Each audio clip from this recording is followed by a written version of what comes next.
ini bener-bener mungkin jalan Tuhan, aku pikir.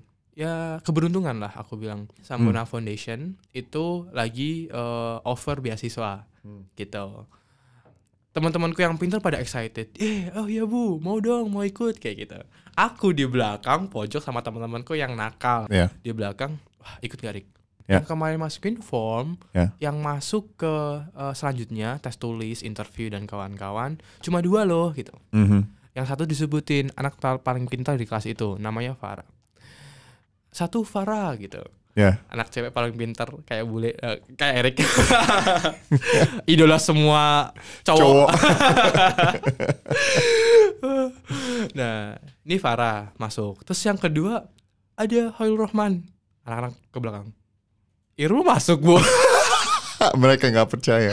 Nggak percaya.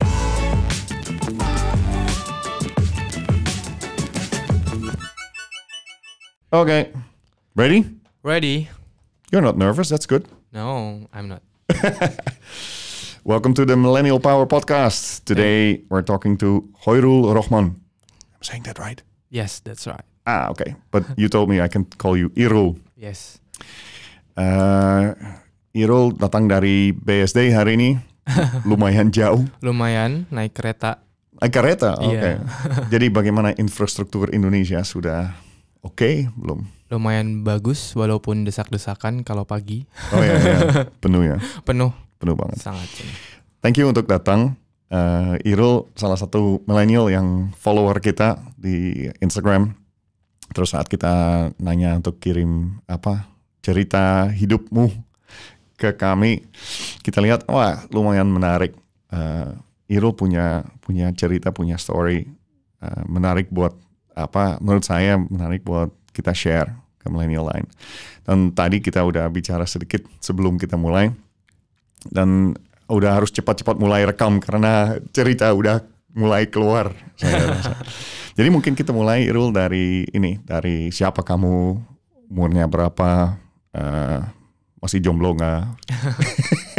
Dan lebih penting sih, kamu dari mana dan ini latar belakang kamu.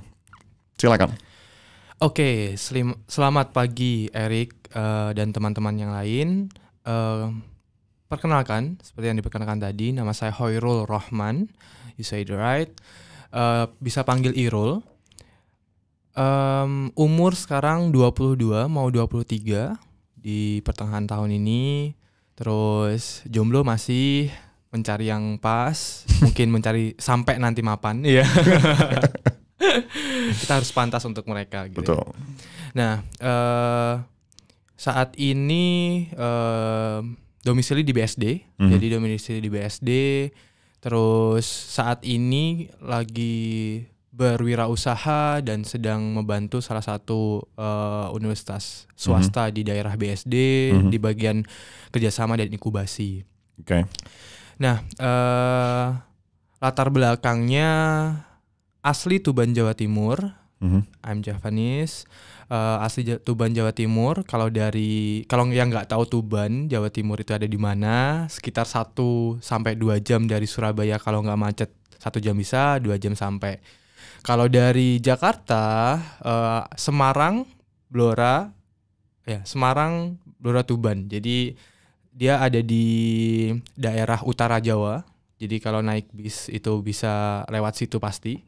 Jadi ya di daerah pesisir lah. Oke. Kotanya berapa penduduk kira-kira supaya saya punya gambar? 1,2 juta orang. Oke. 1,2 juta orang. Dan ekonominya di situ kebanyakan apa? Ekonomi kebanyakan di sana nelayan dan petani. Ya. Walaupun akhir-akhir ini karena bupatinya pebisnis dan seorang religius, jadi sekarang temanya Tuban Kota Wali. Wali itu preacher untuk Islam. Terus sekarang kota industri, jadi di sana industri semen, industri listrik tenaga uap itu udah mulai bangkit di sana. Gitu. Irul masih pulang sering nggak ke sana? 6 bulan sekali pasti pulang. Di Lebaran pasti pulang karena kalau nggak pulang dikeluarin dari kakak. Ancaman orang tua kalau udah mau lebaran pulang kan? Pulang. Jadi gitu. Di sana backgroundnya sudah 21 tahun lahir di sana, daerah nelayan. Jadi aku dan keluarga itu tinggal di daerah nelayan di Tuban situ.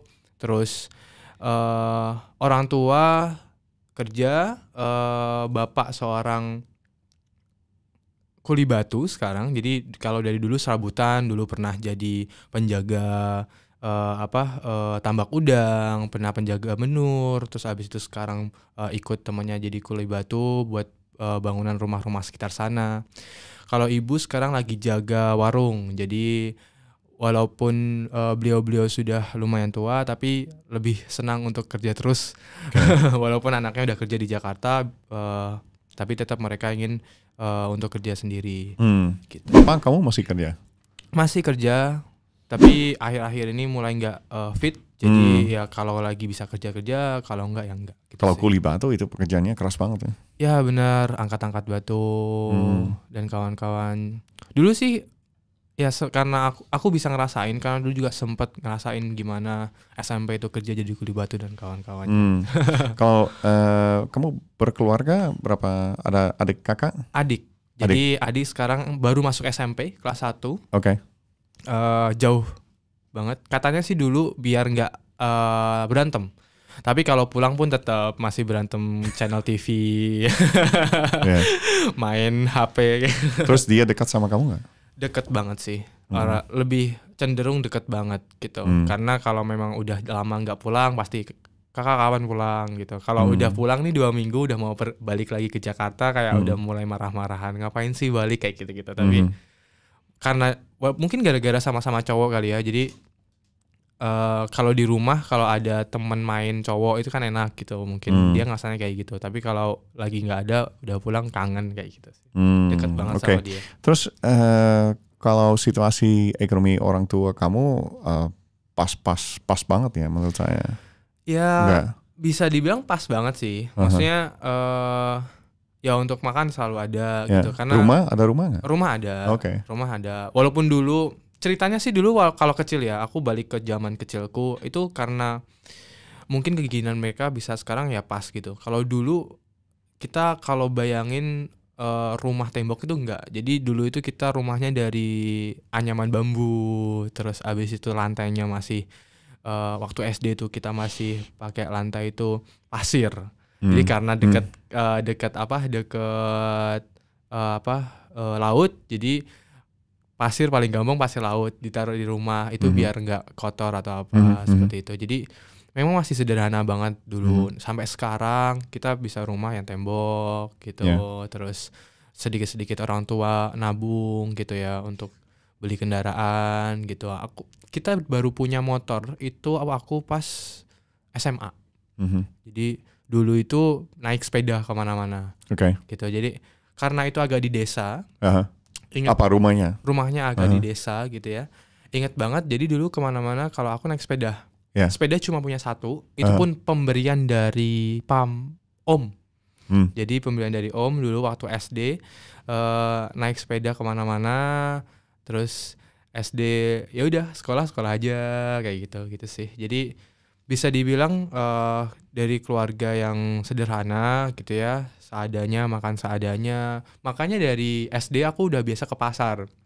Jadi kalau pagi untuk menghemat itu nggak beli di luar, tapi ibu masak sendiri. Terus pagi-pagi aku yang beli ke pasar. Sampai di pasar itu pasti dibilang gini sama penjualnya, weh Irul, perawannya Bu Is. Jadi kayak nama orang tua aku Isamar, jadi dipanggilnya Mbak Is gitu ya.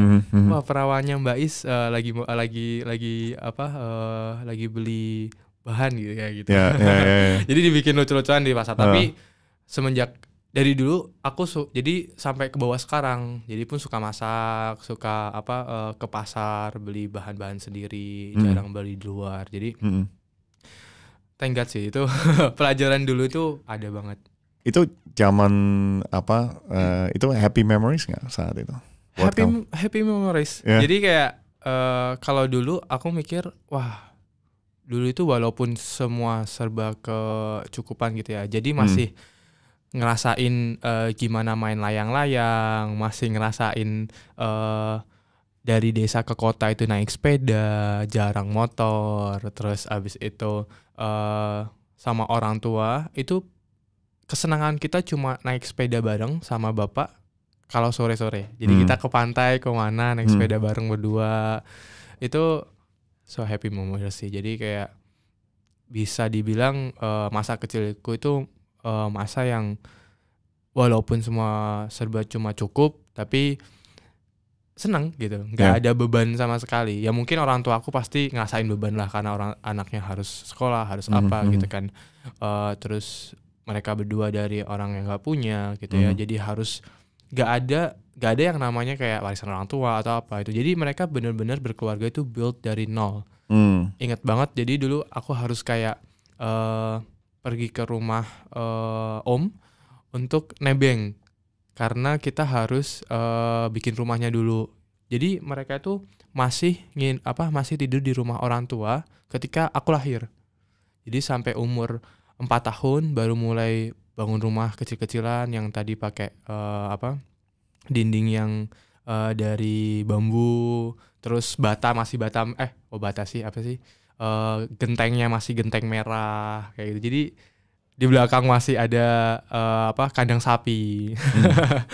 Jadi masih dibangun dari sesederhana itu gitu sampai sekarang. Terus nilai hidup yang Irul dapat dari orang tua zaman-zaman itu kira-kira apa? SD aku itu anaknya yang nakal. Jadi SD itu aku orang yang banget nakal, orang bengal, tapi kalau disuruh ibu ke pasar nurut, itu namanya Khairul Rahman gitu di desa itu. Cuma aku sendiri. Jadi bengalnya ampunan sampai guru ngaji itu guru ya belajar Alkitab gitu ya. Guru ngaji itu pernah aku siram air gara-gara lagi main sama teman-teman gitu ya. Saat pengajian. Saat ngaji. Yeah. Aku lagi ini dia nyiram aku air gitu. Aku lari-lari ngejar dia berlindung di belakang guru ngaji. Aku siram kena guru ngajinya. Karena takut aku masuk ke kamar mandi sampai itu kan sore kan ini ya kan. Sampai malam jam 6 jam 7 malam baru berani pulang karena takut dimarahin karena tetangga. Jadi guru ngajinya di depan rumahku. Nggak bisa lari dari guru. Nah, dari waktu yang nakal ini, aku itu punya pelajaran bahwa orangnya itu berani mencoba. Jadi nggak takut apapun konsekuensinya, resikonya apa itu. Aku belajar bahwa ya udah mulai dulu aja gitu. Kalau orang nakal kan ya udah apapun ditabrak gitu. Walaupun yang yang resiko tinggi gitu kayak naik genteng, lari-larian di tangga gitu. Nah, sekarang resiko yang besar di belakang itu aku pikir ya udah kayak aku lari-larian di tangga aja, pasti ada ada kemungkinan celakanya. Tapi aku di situ seneng lakuinnya, excited gitu. Nah, setelah itu aku tuh tobatnya waktu SMP. Nah, SMP ini aku mulai ngerti tuh tentang kehidupan yang harus aku jalani. Maksudnya SMP itu pun aku dulu beasiswa. Jadi dapat beasiswa pemerintah karena orang tua memang masih buat kehidupan sehari-hari pun masih struggle gitu. Jadi buat makan sehari-hari masih struggle. Jadi kalau aku ada apa-apa itu harus punya dari kantong sendiri. Contohnya, jadi SMP itu mulai aku kerja di Benur. Benur itu pembenihan udang. Jadi pembenihan udang yang kecil-kecil buat ditambak. Itu di rumahku banyak. Nah, anak-anak kecil waktu itu di sana kita bisa ikut kerja panen waktu malam atau sore setelah kita sekolah. Nanti dibayar 5.000, 10.000 per panen. Nah, dulu aku itu karena nakal, jadi aku pengen jago berantem. Di SMP aku tahu ada karate namanya. Jadi ekstrakurikuler di situ karate yang aku pengen jago berantem gitu. Jadi apply lah ke karate ini. Tapi waktu itu karate itu masih dipandang bahwa itu olahraga orang kaya. Karena harus punya tegi, kan bajunya itu 250 ribuan. 250 ribuan itu udah mahal banget untuk keluarga aku dulu. Jadi orang tua aku tuh bilang gini, ya udah kamu boleh ikut karate, tapi semuanya harus dari kamu yang biayain. Gitu. Nanti kalau kurang-kurang dikit baru kita kasih. Nah setelah itu aku ikut yang panen bener itu. Jadi kumpulkan uang. Jadi setelah sekolah, malam, weekend itu aku ikut panen biar kumpul uang 10.000, 5.000, 10.000, 5.000 sampai beli untuk pagi, sampai kalau ikut lomba itu pakai uangku semua. Kalau mau beli HP, dulu kan zamannya HP awal-awal gitu. Itu beli HP pertama yang kamu beli apa? HP Cina. Ada HP Cina. Jadi omku itu dari Malaysia, itu touchscreen pertama Cina yang seminggu itu langsung rusak. Jadi aku bilang gini, Om, mau pulang ya? Iya, aku mau beli dong. Aku punya uang segini, mau beli HP dari Malaysia gitu. Sombong-sombongnya gitu kan. Aku punya HP segini, itu murah banget dulu, 100 ribu udah dapat HP yang China itu. Aku mau beli HP, HP pertama aku gitu, yang bagus ya, dibeliin lah dari Malaysia. Aku bayar, pakai duitku sendiri. Aku nggak dikasih sebagai hadiah kan gitu. Biasanya kan omong kalau dari luar negeri itu dia ngasih bawa hadiah, tapi enggak, itu aku beli. Aku lupa itunya, udah nggak ada sekarang sih. Dan itu dalam 7 hari rusak layarnya, karena kena pojokan meja, ingat banget. Nah dari situ, di masa itu aku mulai belajar determinasinya aku cari uang. Jadi gimana nata waktu sehingga aku nggak belajarku nggak terbengkalai tapi aku dapat uang. Terus abis itu gimana terbagi antara aku sekolah karate dan cari uang di Benur tadi. Gitu. Karena Benur itu kan nggak setiap hari atau waktunya itu sesuai dengan yang kita mau, tapi kan Rirul ada panen nih nanti malam jam 1 malam gitu. Jadi pernah sampai panen sampai jam 4 pagi, jam 4 pagi habis itu tidur sebentar di rumah, habis itu ke sekolah. Sampai serigid itu. Nah, di situ aku belajar gimana determinasi, gimana cari uang, susahnya kayak gimana. Dan itu dari kecil, SMP mulai semester 2 kalau nggak salah. Waktu aku mau ikut karate. Nah, gitu sih. Jadi masuk dong karate. Makin jago berantemnya. Iya, makin jago, tapi jagonya dialihin ke prestasi. Jadinya aku nggak senakal SD. Jadi dan prinsip karate juga kita nggak boleh pakai karate untuk untuk mulai. Iya, kita hanya boleh pakai untuk lawan kan. Bela diri. Nah, masuknya malah itu jadi pintu aku ke depan. Jadi kayak malah berprestasinya di situ, apa-apa di situ gitu. Jadi ya itu ya hidup balikku di situ. Karate itu. Jadi SMA bagaimana? Oke, aman, gampang. SMP itu karena aku tadi harus bagi waktu itu. Jadi kalau bisa dibilang aku SMP itu walaupun struggle secara finansial ya, di situ aku bisa punya teman-teman yang suportif. Maksudnya adalah yang mereka kalau berkelompok kan dulu udah zaman lah ya, kita tugas untuk kelompok gitu ya. Nah itu tuh kalau udah dibilang Irul lagi kemana gitu, lagi tanding kemana, terus abis itu Irul lagi kerja nih tadi malam abis kerja, mereka bantu gitu. Di paginya kayak jelasin atau enggak gitu PR-nya, bukan dikerjain tapi dibantu, ini dulu kayak gini. Nah aku sangat beruntung dapat mereka, dan guru-gurunya karena aku berprestasi di non akademik, bukan di akademis, mereka bantu kebanyakan gitu. Sampai nggak tahu UN juga dibantu apa enggak, tapi nilainya bagus. Walaupun aku cuma sekolah itu ya udah, yang penting aku pergi sekolah, ada PR ya udah kerjain, minta bantuin teman, kayak gitu. Struggle sih enggak, tapi aku bersyukurnya semua orang itu bantu aku. Mungkin karena dibilang Irul baik kayak gitu ya. Atau mungkin mereka juga bangga kamu ini ambil sesuatu di luar kuliah, di luar yang mungkin lumayan berprestasi dan ya bisa jadi kan mungkin mereka pikir kamu juga mungkin sedikit idola mereka karena mungkin lakukan sesuatu yang mereka nggak lakukan. Iya, mungkin kayak gitu juga ya. Karena mungkin aku terkenalnya itu adalah kesatria bersepeda hijau. Jadi kalau tahu ada sepeda hijau yang ontel itu, aku kemana-mana pakai itu. Jadi sekitar perjalanan 7-8 kilo ke kota untuk SMP itu aku lakuin tiap hari.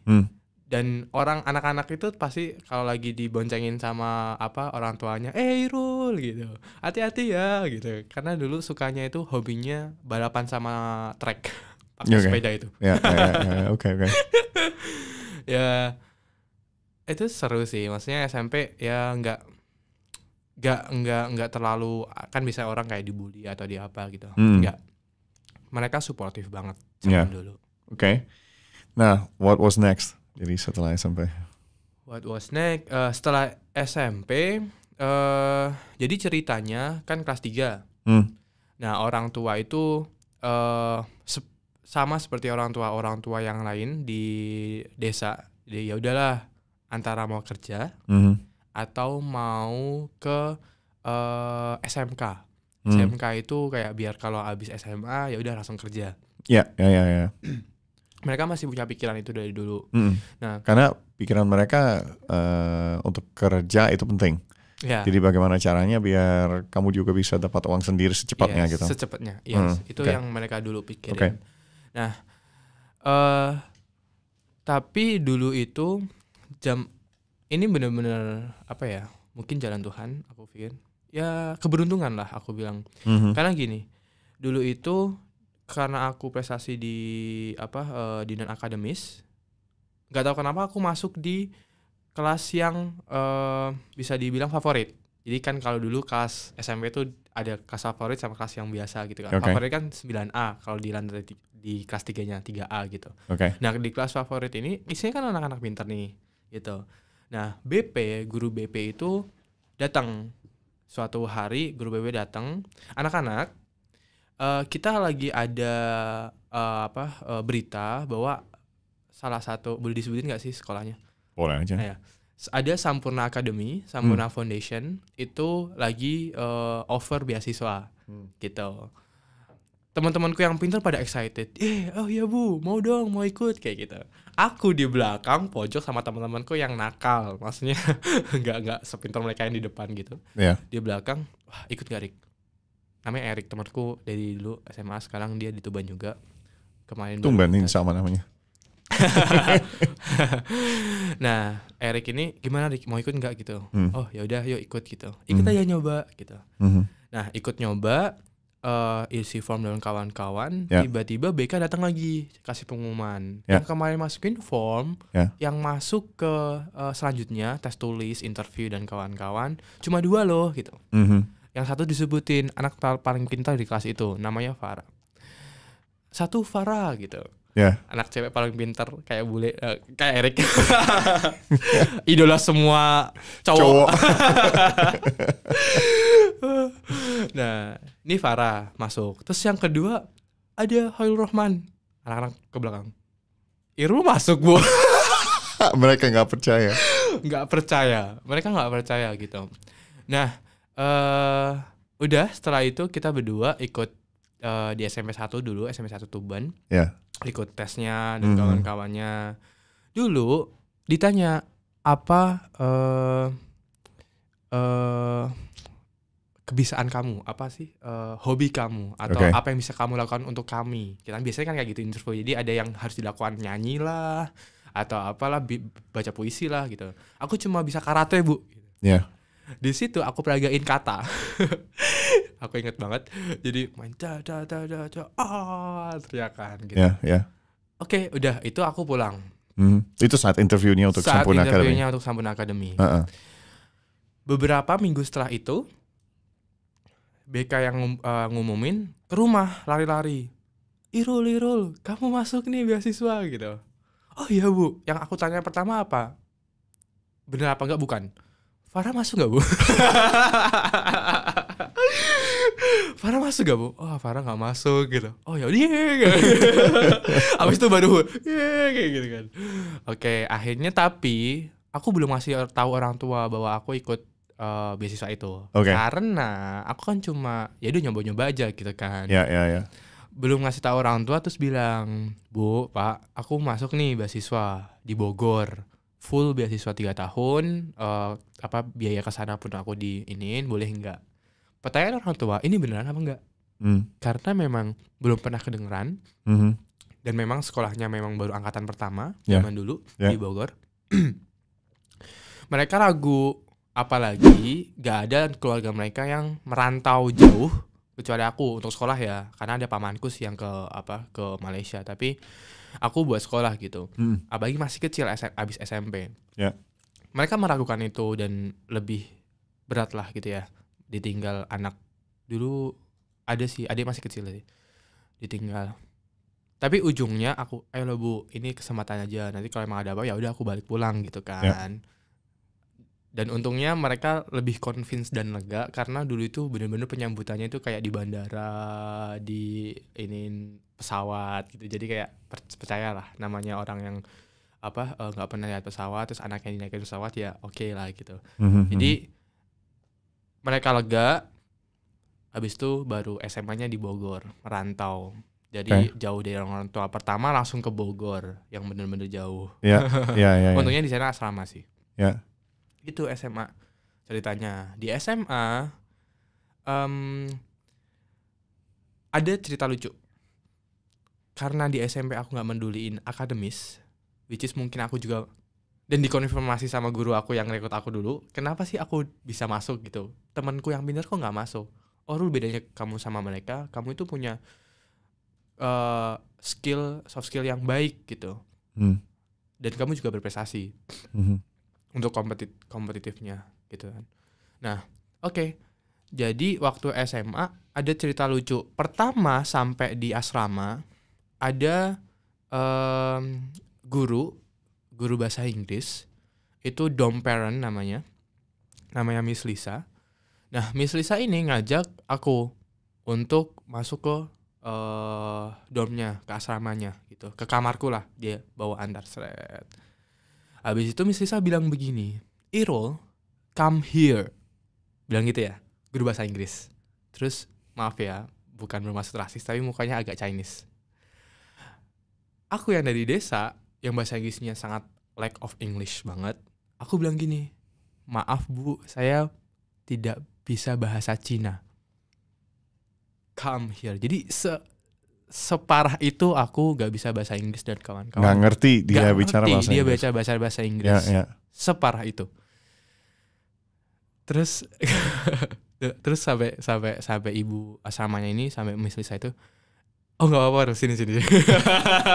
Gak apa-apa, sini. Ya, separah itu. Terus selanjutnya sampai yang seperti itu, mungkin ya pasti ya, aku tuh sampai di situ kan semua dari 34 provinsi. Jadi bahasanya bahasa Indonesia. Nah, di situ aku sampai waktu pulang 3 bulan di situ orientasi dan kawan-kawannya, terus habis itu pulang lagi ke Jawa. Lupa bahasa Jawa. Iya. shock culture. Aku sebulan doang padahal di rumah, itu nggak bisa bahasa Jawa. Balik lagi ke sana 6 bulan, pulang lagi bisa bahasa Jawa. Nggak tahu apa itu namanya, shock culture ya mungkin. Ya mungkin. Nah, habis itu dulu kita itu ada 2 kurikulum kalau di SMA, ada EKTSP sama ada IGCSE. IGCSE Cambridge. Ya. Karena kita dari 34 provinsi. Yang pertama apa tuh? KTSP, jadi nasional. Oh, oke. National Curriculum sama itu. Nah, IGCSE. Dari 200 anak yang dapat beasiswa dari 34 provinsi itu, lanjut aja. Ada yang ketok di sini, yang mungkin nggak dengar tapi. Nah, jadi dari 200 orang itu, kita itu selalu diseleksi setiap semester untuk anak yang ikut Cambridge, karena nggak semua. Jadi kayak anak yang memang punya kemungkinan baik di tesnya akan dimasukin ke kurikulum Cambridge. Khususnya di skills bahasa Inggris kali. Ya, skill bahasa Inggris dan pelajaran yang bakal diambil. Nah, aku nggak tahu kenapa, mungkin karena memang aku suka belajar gitu ya. Dari situ aku bisa lah mengimbangi, walaupun awal-awalnya kayak ini belajar apa sih, semua bahasa Inggris, class in English. Awalnya tuh benar-benar nggak tahu. Baru semester 2, 3, 4 aku udah mulai belajar. Aku terseleksi di IPS. Jadi kan data social and science kan. Di IPS dari 100 anak itu 25 anak diseleksi untuk dapat sertifikat IGCSE. Jadi aku itu sampai akhir bisa dapat sertifikasi 4 kalau nggak salah, 4 pelajaran IGCSE, dapat sertifikat walaupun nggak bagus-bagus, A, B gitu ya. Terus KTSP persiapan 3 bulan. Jadi anak yang 25 anak ini persiapan untuk UN, National Exam, itu 3 bulan aja. Jadi kayak waduh. Aku dulu itu udah kayak harus belajar tiap hari gitu. Tapi anak-anak itu bingung. Irul, kenapa sih kok lu bisa gitu buat through this, tapi lu nggak pernah belajar. Jadi mereka melihat aku nggak pernah belajar. Walaupun karena gini, siang waktu kelas itu seringnya malah kayak guru tuh lihat aku mungkin tidur atau nggak gitu, malah baca yang lain gitu. Terus abis itu di perpus baca novel. Malam mungkin anak-anak belajar, aku lagi jalan-jalan sama teman-teman yang lain. Mereka nggak ngeliat bahwa setelah mereka belajar, kita masuk dorm, itu aku belajar. Which is ketika mereka tidur jam 9 sampai kira-kira jam 1 atau enggak jam 1 sampai jam 5 pagi sebelum aku masuk sekolah, aku belajar. Karena itu bener-bener waktu yang paling masuk untuk aku belajar. Orang kan udah beda gitu. Jadi itu cara aku dulu belajar di SMA. Jadi aku pikir kalian kalau mau emang teman-teman yang memang susah itu masuk belajar, cari waktu yang paling tepat dan cara yang paling tepat menurut kalian. Karena orang itu beda-beda. Betul. Gitu.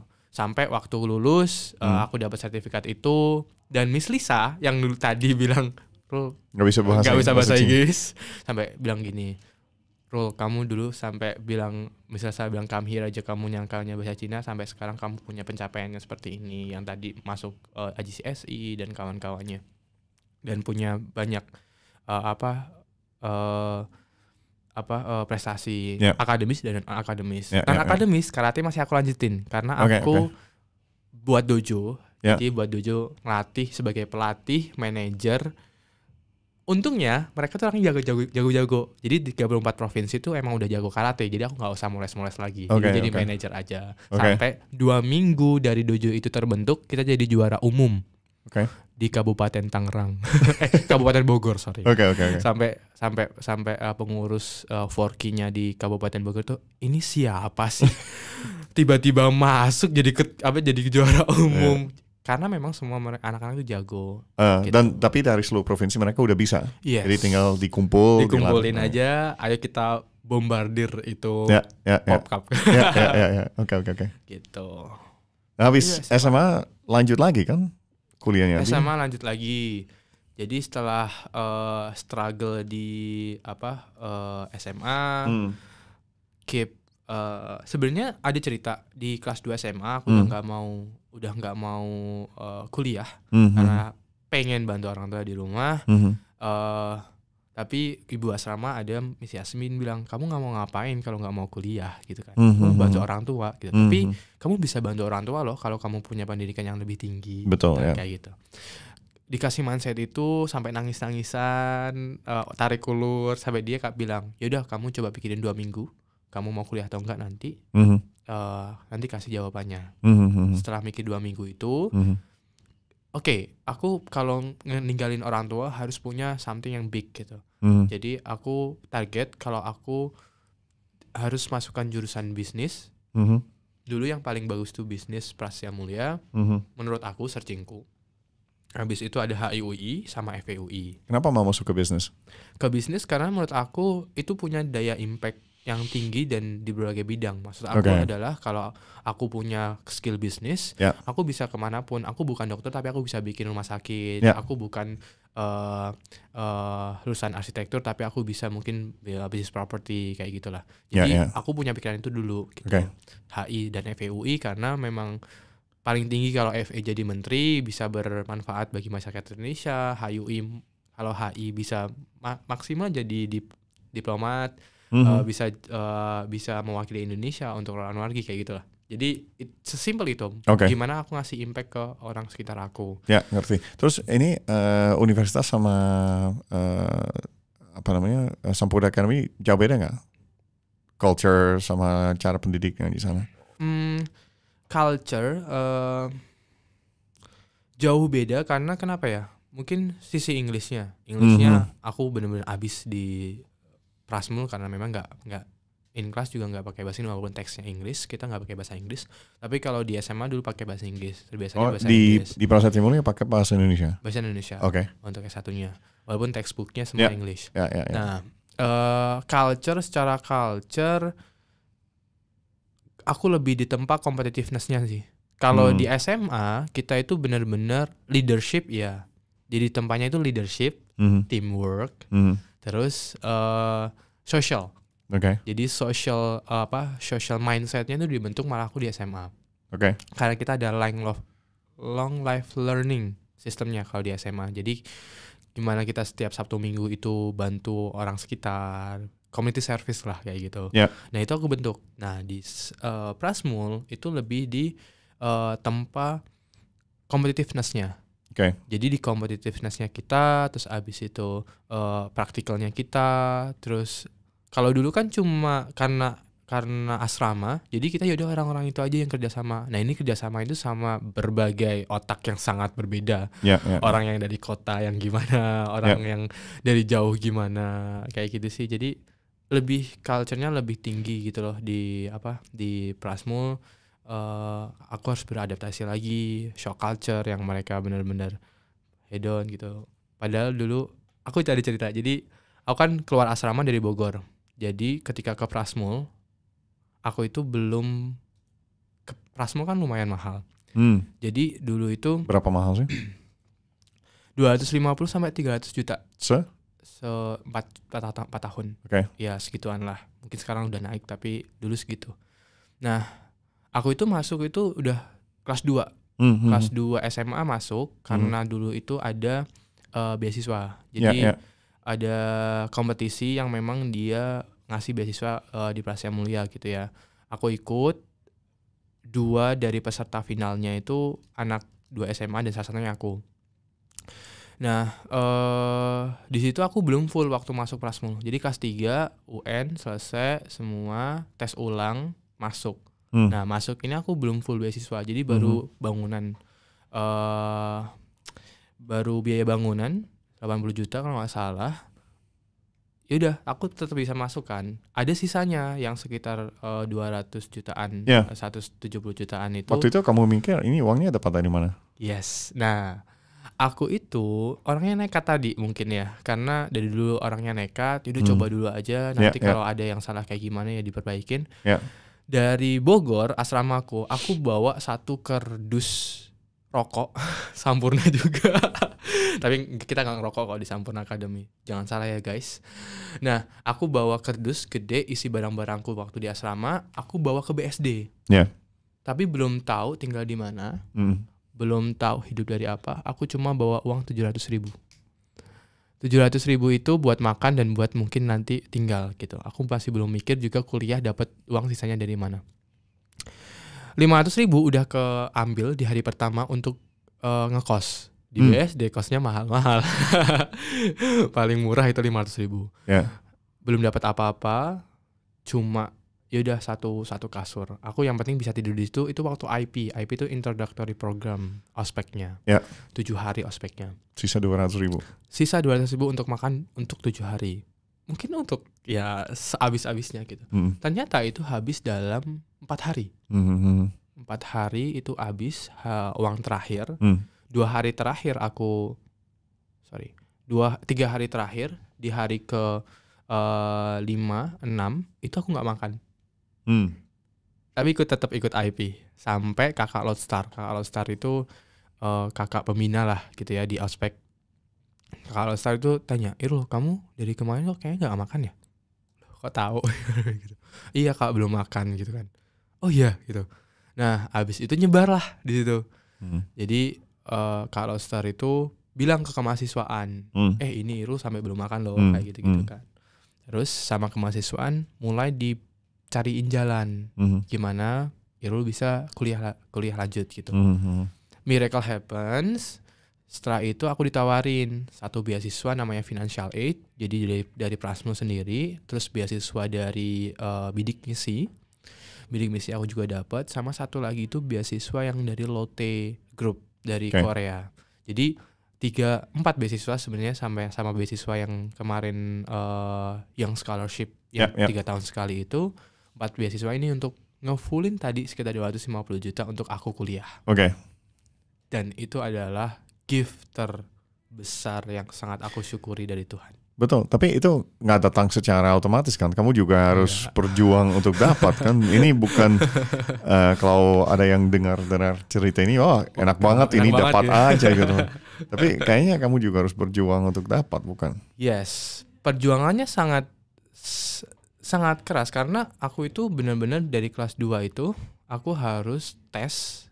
Tesnya pun nggak gampang. Kita harus lewatin 4 tes yang dari tulis tes essay di awal. Kayak mau ke Oxford aja bikin essay. Terus habis itu essaynya dulu itu tentang 7 Habits from Stephen Covey. Ya, Stephen Covey. Jadi aku bikin based on. Jadi gimana buat jadi entrepreneur muda yang baik. Temanya itu. Oke. Kayaknya Stephen Covey bagus nih. Untungnya aku kalau di library itu baca begituan. Jadi tahu essay-nya bikin essay itu tentang itu. Masuk. Habis itu dari sekitar 3.000 anak itu diseleksi. Interview. Terus abis itu interview yang interview face on face, jadi one on one. Abis itu sama 5 petinggi prasetya.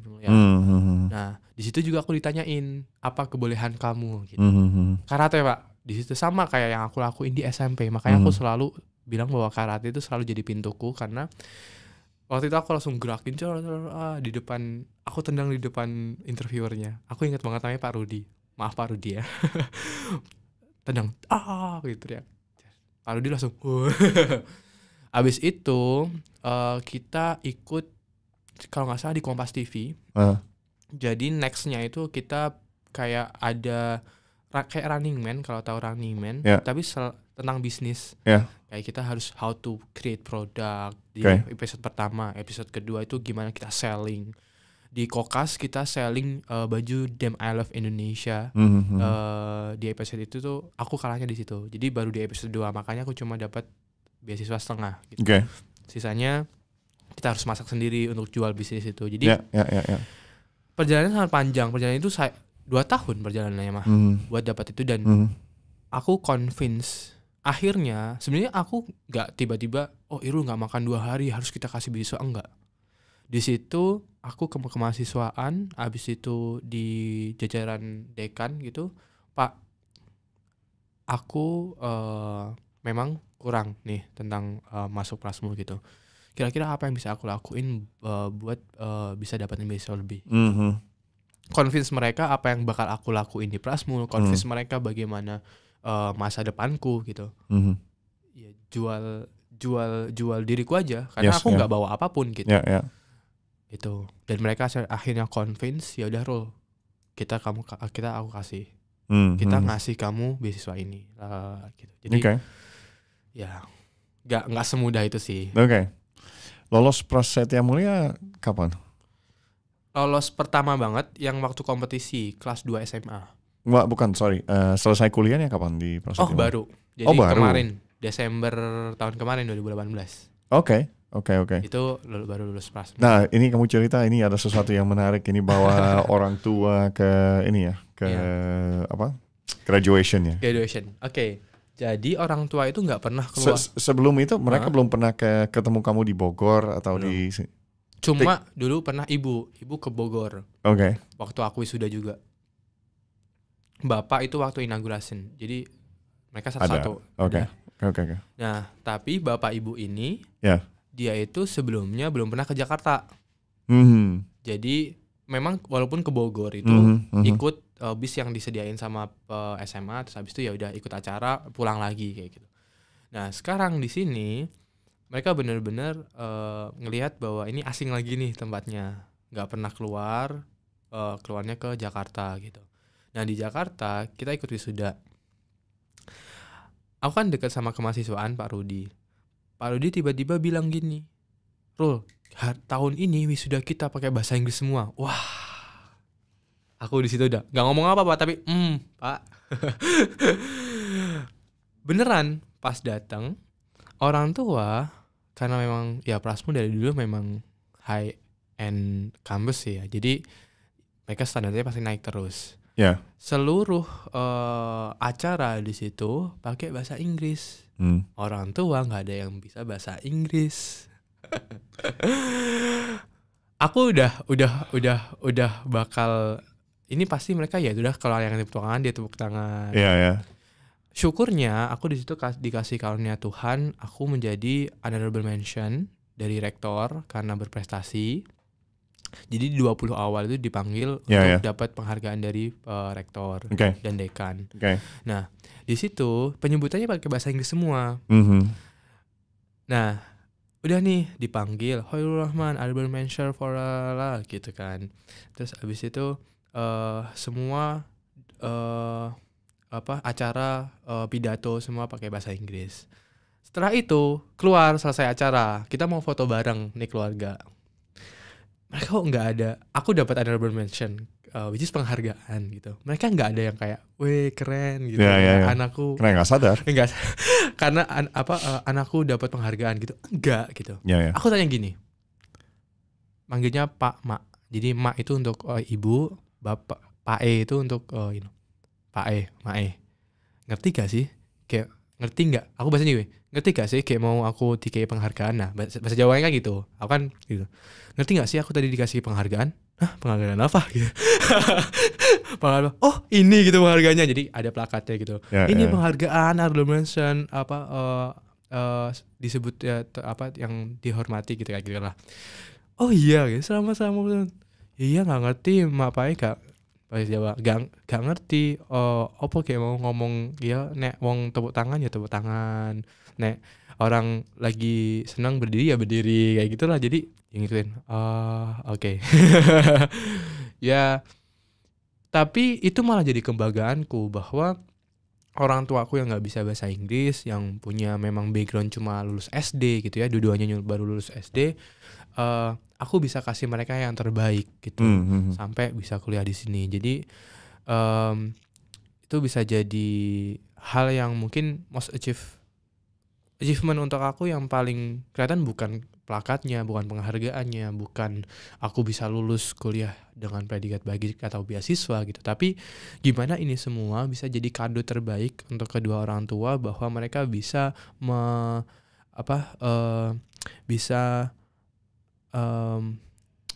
memiliki anak atau bisa melihat tumbuh anaknya itu jadi orang yang bisa berprestasi kayak gitu. Jadi ini semuanya memang buat mereka. Gitu. Walaupun nggak ngerti di akhir. Iya, nggak ngerti apa what happened. Tapi oke, seru ya. Nah, tapi kalau saya lihat ini kan sekarang kamu udah lulus, udah mulai kerja juga kan? Iya, mulai kerja. What's next sih buat kamu? What's next? Aku orangnya dari dulu selalu orang yang selalu pengen punya tujuan untuk apapun. Kuliah juga dulu punya tujuan. Pokoknya tujuanku itu tadi dapat honorable mention di Prasmul apapun itu. Dulu itu honorable mention karate pun itu oke. Makanya masih aku lanjutin. Jadi honorable mention itu cuma ada 5 kategori. Aku minimal 1 deh gitu kan. Akhirnya tercapai sebagai most achievement gitu. Nah, di sini setelah aku selesai kuliah, aku balik ke tujuanku dulu waktu mau kuliah apa. Setelah selesai kuliah, aku mau mengasih impact yang terbaik untuk masyarakat. Nah, tapi impact ini salah satu kata besar. Yes. Ya kan? Itu impactnya kamu hitung dari apa gitu? Oke. Dan itu lucu ya, itu memang mungkin banyak orang yang dengar juga ini typical kata-kata milenial kan. Milenial. I want to make an impact, I want to follow my passion. Gitu. Nah, tapi yang ini menarik, ini kamu juga secara detail mungkin tahu kan impact maksudnya buat Irul apa itu impactnya? Yes. Oke. Untuk teman-teman tahu impact apa yang aku sebut impact itu adalah gimana kita bisa berdampak atau memberi hal yang baik kepada masyarakat sekitar. Nah, kalau targetku di umur aku 25 tahun bisa berimpact pada 1.000 orang. Di umur 30 tahun kalau bisa itu 1 juta orang. Nah, impact ini dalam bentuk 2 kalau menurut aku. Gimana mereka bisa dapat perbaikan kehidupan, mungkin dari income-nya, dan mungkin dari bisnis aku sendiri mempekerjakan mereka atau bagaimana. Karena aku di bisnis, ya udah berarti impact-nya dari sisi bisnis. Kenapa sih awalnya aku define itu? Balik ke ceritaku yang tadi aku nggak mau kuliah, bahwa aku harus punya greater goal untuk ninggalin orang tua, untuk nggak bantu mereka gitu kan. Nah, di situ aku udah set bahwa aku mau pengen berdampak bagi masyarakat gitu. Nah, dapat definisi itu dan tujuan itu benar-benar aku kokohin itu waktu masuk kuliah. Jadi di kuliah aku harus punya target nih, dampak untuk masyarakat melalui bisnisku atau hal-hal yang aku lakuin nanti itu berapa. Dasarnya karena aku pikir dari dulu diajarin target atau goal itu harus smart gitu, harus ada time limit, harus ada angkanya, harus ada how achievable-nya, achieve-nya kayak gimana gitu. Jadi angka ini juga aku buat di awal waktu masuk kuliah gitu. Setelah kuliah aku ngapain? Umurku 23, kayaknya bisa deh 1.000 orang apapun nanti gitu. Makanya di tugas akhir pun kan sebenarnya di Prasmo itu selalu ada tugas akhirnya tuh buat bisnis. Nah, di bisnis nih karena aku CEO-nya sama teman berlima, kita bikin grup berlima yang akhirnya 7 karena kita butuh IT 2 orang. Itu kita punya 3 kategori untuk bikin bisnis project atau tugas akhir di kuliah ini. Yang pertama itu adalah sustainable secara finansial. Kalau nggak 1 tahun 2 tahun ini ke depan lah gitu. Yang kedua nggak berhenti di tugas akhir, bisa dilanjutkan. Jadi idenya nggak boleh ecek-ecek. Yang cuma kayak makanan 1 tahun 2 tahun habis gitu ya.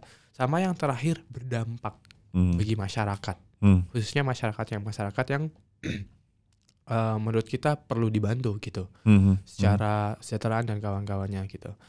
Nah,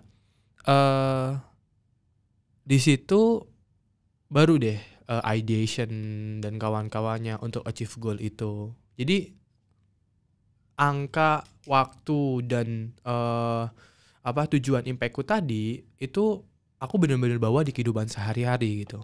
Dan itu yang selalu bikin kemarin ada gagal, bangun lagi. Ini belum ada nih impactnya baru 50 orang. Kurang berapa ribu lagi. Kamu harus terus kayak gitu. Jadi itu sih awalnya. Jadi memang dari dulu SMA gitu. Tapi karena aku pengen impact yang sustainable, jadi aku bawa ke bisnis. Makanya orang lebih tahu, atau aku lebih bilang orang itu tuh social entrepreneurship gitu. Aku ambil profit, banyak profitnya. Tapi ini memang untuk bisnis-bisnis yang berdampak gitu. Itu sih, Rick, kalau mau tahu alasannya kenapa aku lakuin hal-hal yang berimpact gitu. Nah, kalau sekarang Irul kerja di Prasetya Mulia di salah satu incubator kan? Itu apa institusinya sih, dan kamu di sana lakukan apa?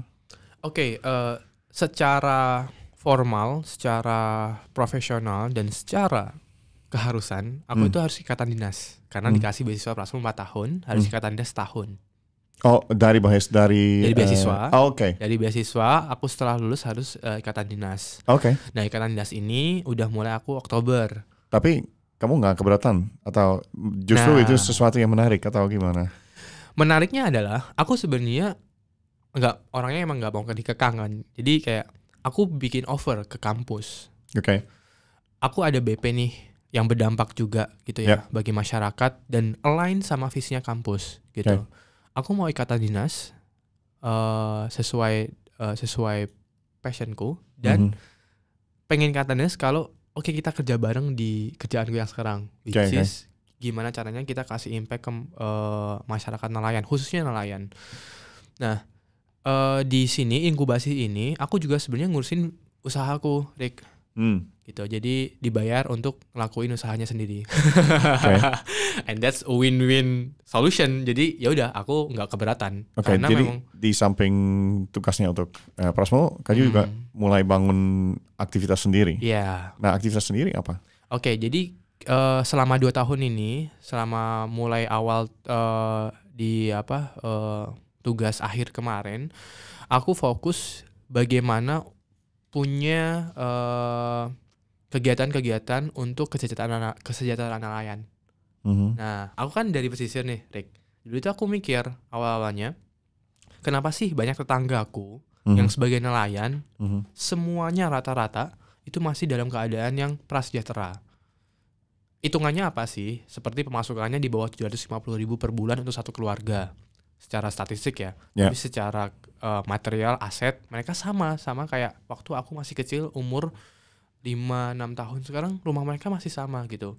Yang orang tuaku yang kerjanya serabutan aja bisa punya aset yang lebih baik gitu lah ya, dibanding mereka yang sama gitu.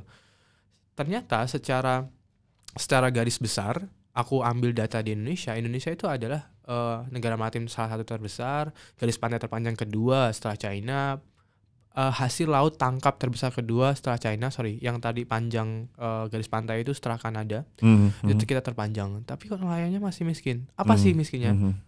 Datanya adalah 20% dari orang miskin di Indonesia itu adalah nelayan. Setelah itu baru petani dan yang lain-lain.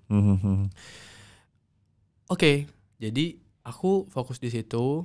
2 tahun ini lakuin riset kuantitatif, kualitatif. Awalnya bisnisku itu di bidang peer-to-peer lending. Dulu namanya Malah.id. Peer-to-peer lending itu adalah ada orang yang punya uang yang dipinjam ke orang yang butuh uang dan ada aturan di tengahnya kan? Iya. Simpelnya adalah kita menghubungkan para kelompok nelayan yang butuh dana untuk usaha mereka dengan para investor di luar melalui platform kita, yaitu Malah.id.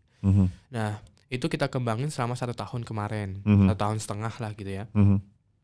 Tapi di situ karena sekarang OJK mulai susah, terus abis itu kemarin sistem modalnya di nelayan ternyata nggak bisa seperti itu, harus root cause-nya itu ada 2 sebenarnya, di manajemen mereka dan di funding source. Jadi itu yang kita address dari kemarin, gimana nge-solve 2 hal itu gitu. Nah, di funding ternyata kita bikin peer-to-peer lending ternyata dengan uang kita yang sangat terbatas itu nggak bisa.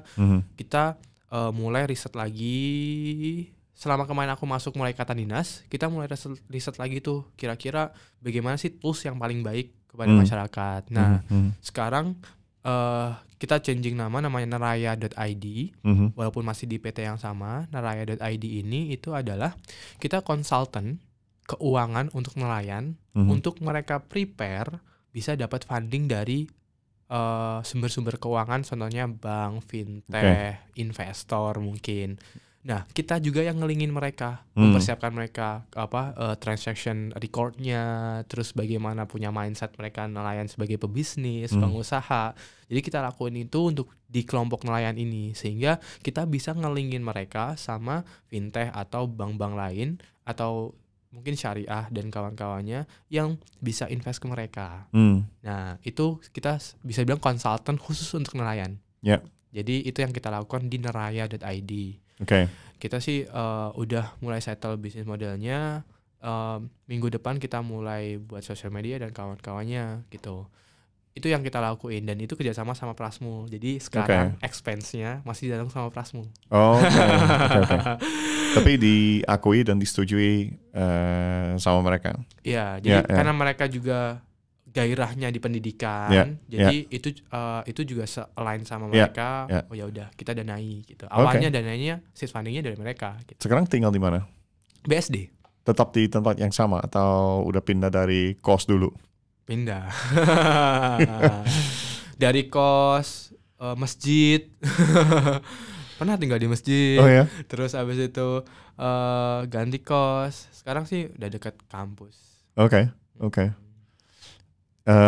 Saya mau tanya ini, apakah agama itu satu hal yang penting dalam ini perjalanan ini? Oke. Dan apakah itu ada sesuatu, karena yang kamu ceritakan daerah cukup beragama di sana kan? Apakah itu sesuatu yang influencing your day-to-day decisions gitu, how you live your life?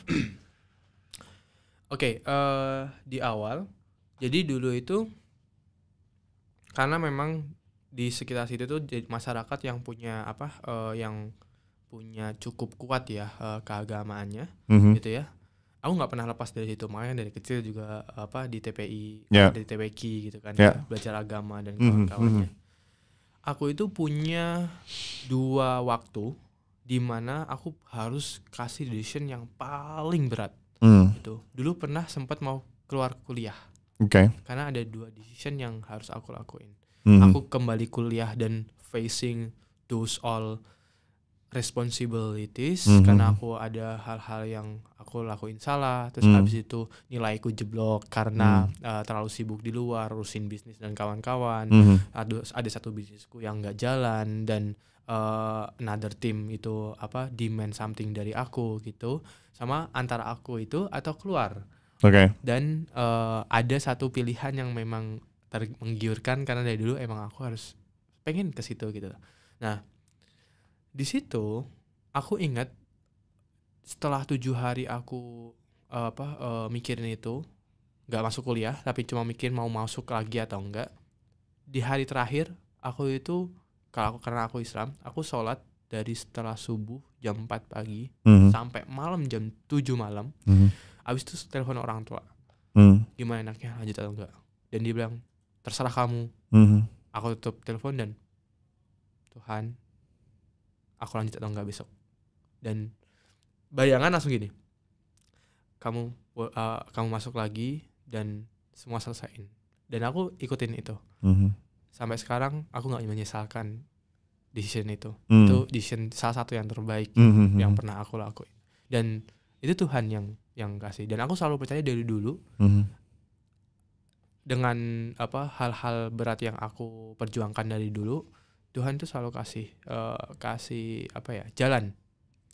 Antara itu ada orang bantu aku lah, tiba-tiba nilai aku bagus lah, dan scholarship yang datang lah, gitu ya.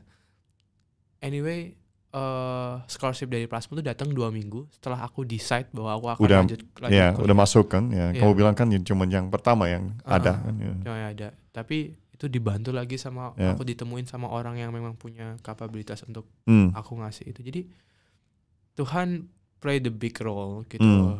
Karena orang selalu tanya, "Rul, kamu secara agama, amalanmu apa sih kalau sampai bisa kayak gini?" Karena orang di kampung atau temanku aja, "Rul, dulu kamu sampai ikut karate itu kamu dari rumah sampai ini naik sepeda, sekarang udah bisa mulai nabung dan dari kota, pendidikan baik, jurusan bisnis lagi, karena jarang ada jurusan bisnis karena mahal." Nah, itu apa amalanmu gitu?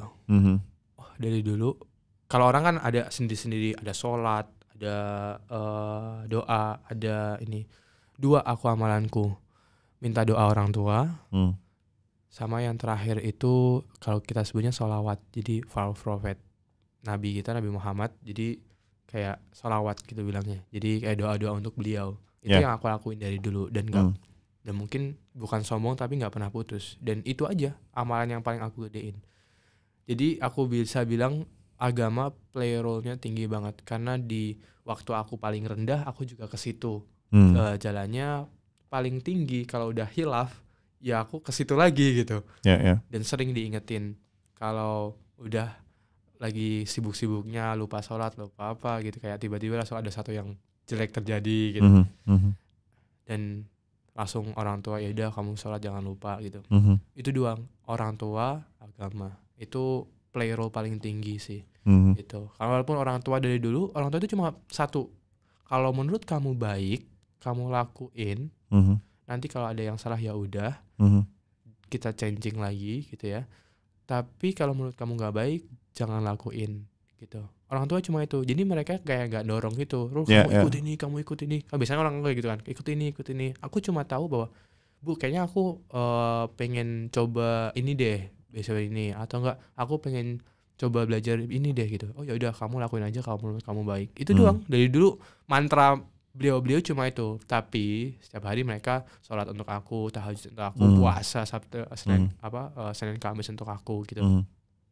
Itu sih. Jadi agama play a big role. Dan itu untuk orang tua yang dengar ini nggak perlu push anak kita, karena kalau tanpa itu dalam kasus Irul mereka sudah tanpa mereka dorong kamu harus begini, kamu sadar sendiri dan ambil jalur hidup yang baik sendiri kan. Betul gitu. Khususnya generasi milenial, orang tua sekarang ini jangan ini doesn't work. Doesn't work ya. Doesn't work. Jangan Let dorong. them figure it out by themselves kan. Yeah. Tapi kita support. Kan aku kan memang generasi orang tua. Aku bilang cerita ke saya sendiri sekarang. Kan kita harus mendukung, kita jangan bisa arahkan anak-anak kita. Gini Irul, aku selalu minta ini tamu saya ini ada pertanyaan buat saya nggak yang saya mungkin bisa coba menjelaskan biar adil. Biar adil. Oke, mungkin pertanyaanku itu agak simpel sih. Oke. Eric yang zaman sekarang pasti udah mendapatkan banyak hal gitu ya selama ini. Maksudnya pengalaman itu pasti banyak banget gitu. Aku selalu pengen tahu gitu. Eric, kalau ngelihat Eric umur 22 atau 20 atau masih muda ya 19 gitu ya, yang udah masih galau-galaunya mau cari kerjaan apa, mau dapat duit dari mana, mau usaha-usaha apa gitu. Apa pesan Eric untuk Eric muda itu? Karena aku selalu pengen belajar dari orang yang memang lebih tinggi dari itu dengan cara itu. Karena aku bukan lebih tinggi, lebih tua. Lebih punya pengalaman. Waktunya lebih kurang. Nah itu mungkin yang aku tanya. Oke. Pertanyaan yang baik sih. Agak susah dijawab tapi mungkin saya ini ya coba mikir dulu kira-kira kapan ya. Mungkin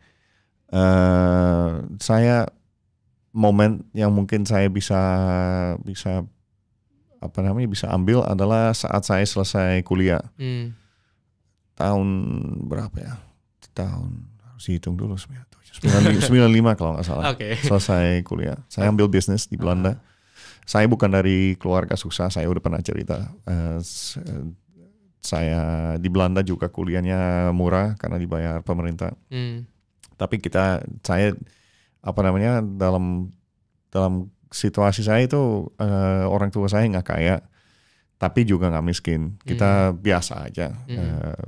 Saya bisa hidup dengan tenang, nggak perlu kerja, walaupun saya juga kerja sebagai side jobnya dulu. Tapi saat saya selesai kuliah, mungkin pesan yang saya mau kasih ke Eric yang saat itu tahun 95, saya 24 tahun waktu itu, adalah mungkin jangan go with the flow. Karena waktu saya selesai kuliah, saya ikut lakukan apa semua orang lakukan.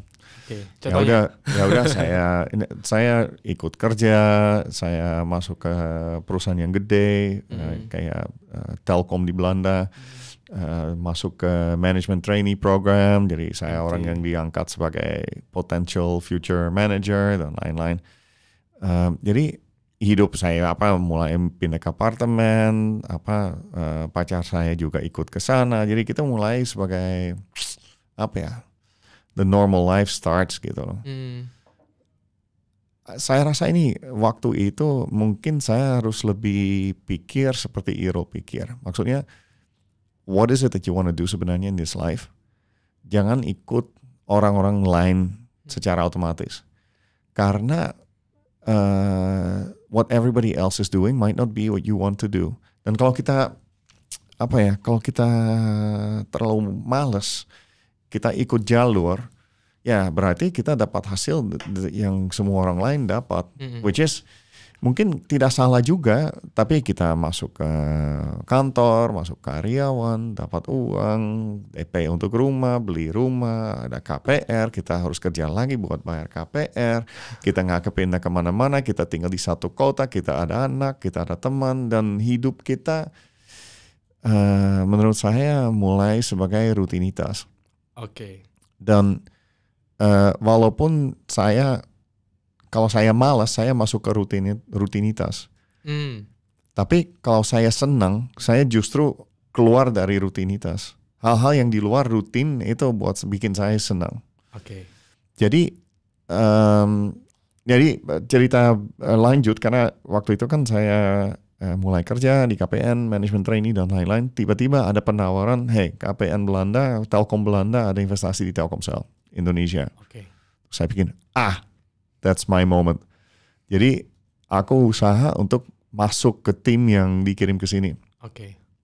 Karena mungkin kalau saya tidak lakukan itu, hidup saya akan ikut dengan jalur biasa. Beli mobil, beli apartemen, beli rumah, bangun rumah. Ceritanya seperti itu. Lihat orang tua setiap hari Sabtu. Ya kan? Tapi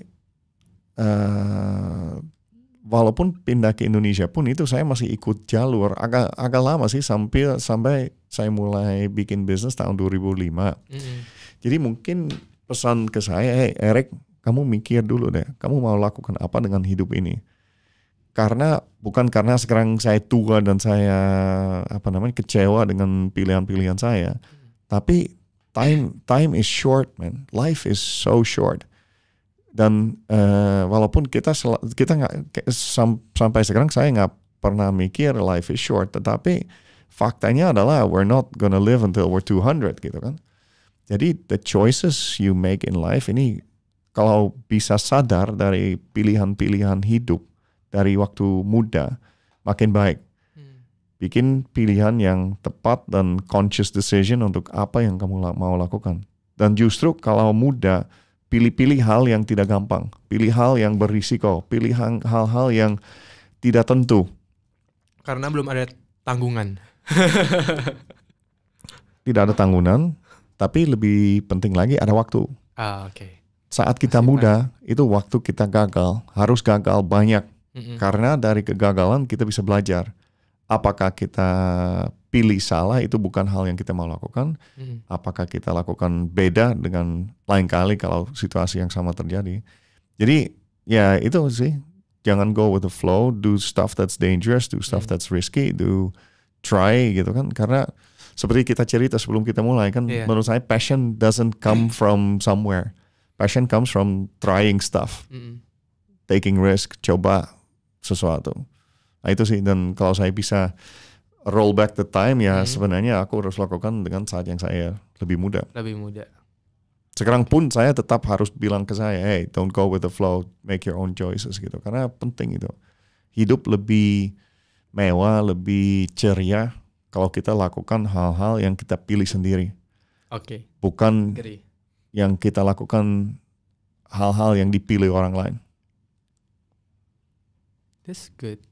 Good Kira-kira sih. sentence. Good question. Very good question. Thank you for the answer. Sama. Nah gini, saya sebelum kita tutup, saya masih ada satu pertanyaan buat kamu. Ini your vision itu lumayan besar kan, you want to impact a lot of people. Nah sekarang kan lagi step pertama. Kalau kita lihat Irul dengan umur 32 tahun, ya kan, jadi 10 tahun dari sekarang. Oke. Jadi kamu kan tanya waktu dulu saya mau tanya waktu the future Irul. Kalau ini, saya telepon kamu 10 tahun dari sekarang. Oke. Kamu, situasi hidup kamu seperti apa menurut kamu? Oke. 10 tahun dari sekarang, Irul itu akan lagi, pertama aku itu pasti ada di pedalaman. Bayangkan di pedalaman itu ada satu pulau. Satu pulau ini itu ada kelompok nelayan. Kelompok nelayan ini itu punya sumber daya yang besar, tapi nggak ada orang yang bantu mereka untuk bisa share source yang mereka miliki keluar. Irul di situ lagi liburan, lagi ya mungkin sama keluarga karena udah 32 tahunnya. Keluarga di situ. Berapa anak? 2. Istrinya cantik nggak? Cantik banget. Kalau bisa campuran Europe, Bandung, Semarang. Hebat. Apalagi ada Turkinya dikit. That's good, right? Nah, itu bersama mereka buat bantu orang sekitar. Tapi di situ aku tinggal di satu mansion, rumah yang besar, yang rumah pribadi yang besar, yang belakangnya gudung, sampingnya sawah, depannya laut. Jadi maksud aku adalah aku udah gak mikirin bisnis-bisnis aku yang di kota. Aku di sana tinggal secara nyaman sama keluarga. Kalau memang mau pergi, mau main kemana ya main aja. Tapi masih ada masyarakat yang aku bantu di sekitar situ untuk dapat kehidupan yang lebih baik juga. Oke. Gitu. Asik. Nanti aku datang ya. Siap. Harus ada ruangan tambahan. Nanti aku bisa nginap di sana. Iya. Nanti ada di samping rumah. Sip. Irul, thank you so much, untuk much. ini bicara hari ini sama saya. Kalau ada pendengar atau pelihat YouTube yang terinspirasi sama cerita kamu, mereka mau kontak kamu, bisa lewat mana? Bisa ke Instagram saya, Khoirul Rohman. KHOIRULROHMAN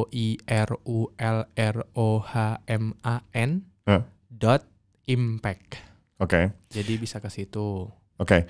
Sama bisnis kamu sudah punya website belum? Website belum official launch, tapi kalau minggu depan mungkin udah bisa di ini di neraya.id. Naraya ya? Neraya. NERAYA.id.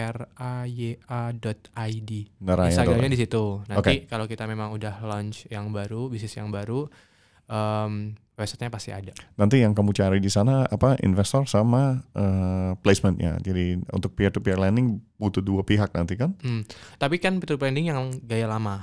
Okay. Tapi yang sekarang itu kita cuma melingkan bukan peer-to-peer lending, tapi lembaga yang punya dana ke masyarakat nelayan. Ya. Tapi masyarakat nelayan udah kita kurasi dan kita kasih workshop pelatihan untuk mereka bisa meet the rules and regulation dari para lembaganya. Begitu. Nih, impactpreneur in the making. Irul, thank you so much. I wish you all the best with your business. Thank you Ini so much. asik banget. I think your vision is very important for Indonesia. Thank you. And I'm happy that you told us your story. Terus aku harap ini memang makin sukses ke depan dan mudah-mudahan mansionnya akan terbit dalam hidup ini. Amin. Okay, thanks so much. Thank you so much for inviting me. You're welcome. Millennial Power. The power to control your future.